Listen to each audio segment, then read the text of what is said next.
how do you, as a religious person, chase success, become successful, become financially successful without compromising your faith?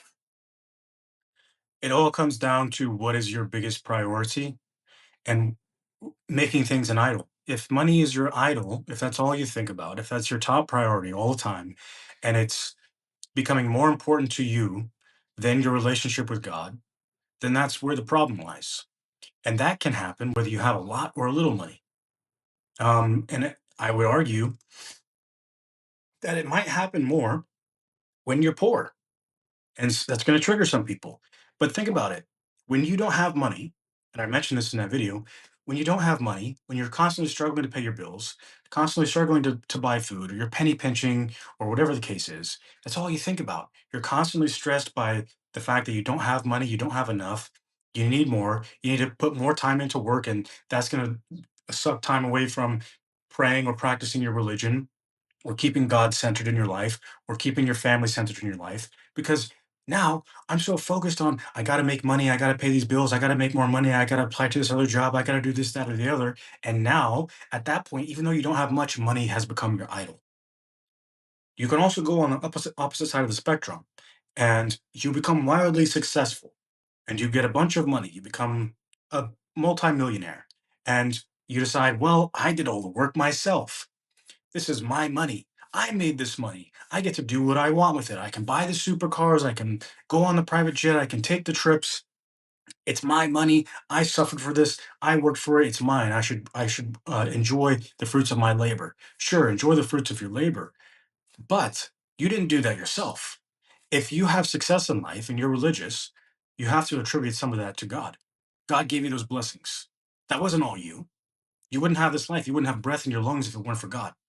So you can't say that. And that at that point, you can make money your idol. And if you're making all this money and you're not donating to the poor, you're not looking at poor people. Uh, if you can't see Christ, if you can't see Christ in a poor person, and you just look at a poor person and you say, "Well, that's their fault," or I don't have sympathy or empathy for that person because they're lazy or whatever the case is. You don't donate, you don't help, you don't do any philanthropical work. That's a bad place to be in too. So you can be making money your idol on either end of the spectrum.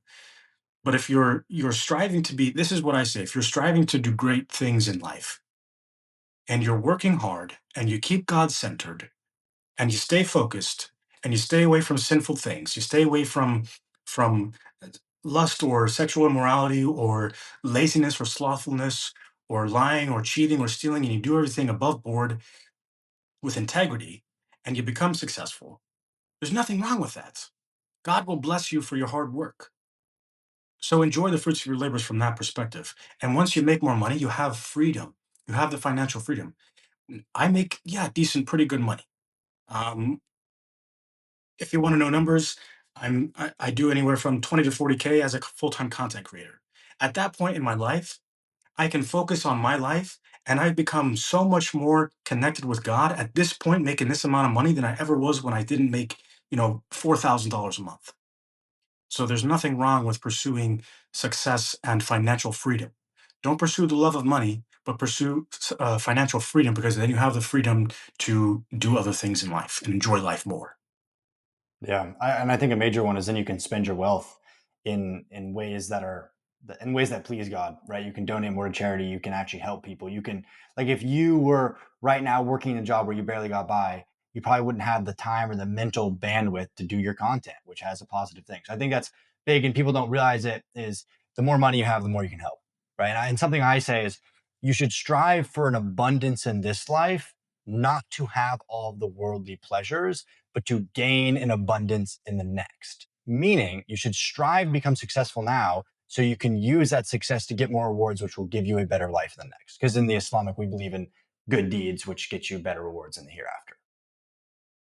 Yeah, yeah. I mean, that's the thing, man. Like if you don't have money, all you think about is yourself.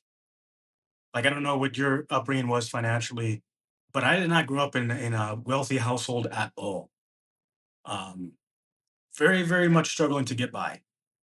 Did not come from wealth in any way, shape, or form. When I got into adulthood, I did not make a lot of money. I was in the military, man. I made like $2,000, $2,100 a month.